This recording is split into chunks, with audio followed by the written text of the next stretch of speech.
Pinagkukumpiska ng mga otoridad ang mga iligal na paputok na patagong ibinebenta sa ilang tindahan sa Dagupan City. Kinansila rin ang permit ng mga tindera para magbenta. Makibalita tayo live kay Jasmine Gabriel ng GMA Dagupan. Jasmine?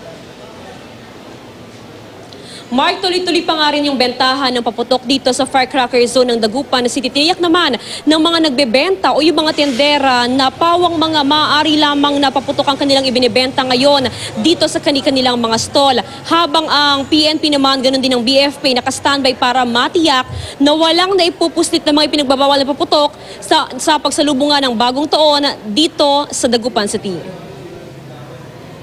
Hanggat kayang itago sa kahon ng iba pang paputok, at hanggat kayang isilid sa mga plastik at tolda sa likod at ilalim ng stall, ipinuslit pa rin ng ilang tindera ang mga paputok na ipinagbabawal.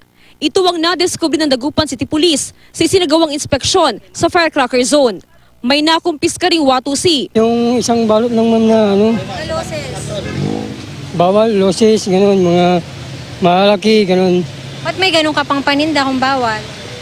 Ay ma'am, kukunti yun, 2 balot lang yun ma'am. Pikulo naman ang karamihan sa mga nakumpiska. Ang ilan, tinangkapang itago sa ibang kahon na may pangalan ng legal na paputok. Alam nyo, yung Piccolo, regardless of kung sa firecracker zone binibenta, sa mall o kaya sa downtown area, illegal na yun .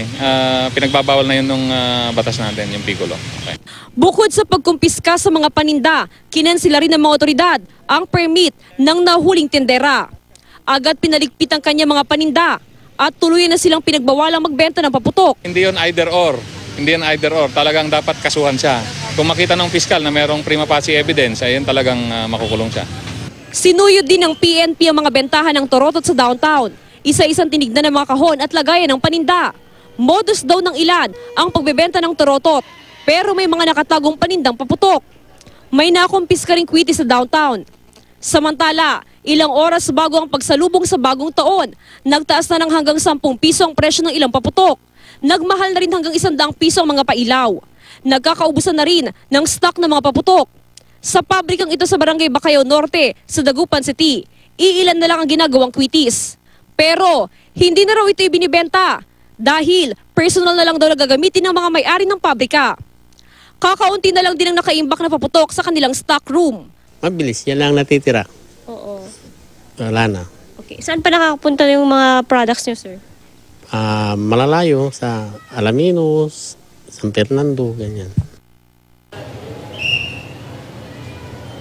Mark, sa ngayon nga ay nandito tayo sa Region 1 Medical Center kung saan dito yung kadalasang pinagtatakbuhan ng mga nagiging biktima ng paputok. Sa ngayon ay nasa siyam pa lamang yung firecracker-related incident simula December 24 hanggang December 31. Usually, yung dagsa ng mga nagiging biktima na itinatakbo dito ay pagsapit ng 12 midnight, ito mismo yung bagong taon, hanggang 2 a.m. onwards na yan. Ayon naman sa Provincial Health Office ng Pangasinan ay bahagya namang bumaba yung kanilang kaso compared sa previous year, parehong panahon sa mga provincial hospital at community at district hospital dito sa Pangasinan. Naka-standby naman at naka-code white ang ating mga pagamutan sa buong lalawigan ng Pangasinan para matiyak ang tahimik at maayos na pagsalubong sa bagong taon.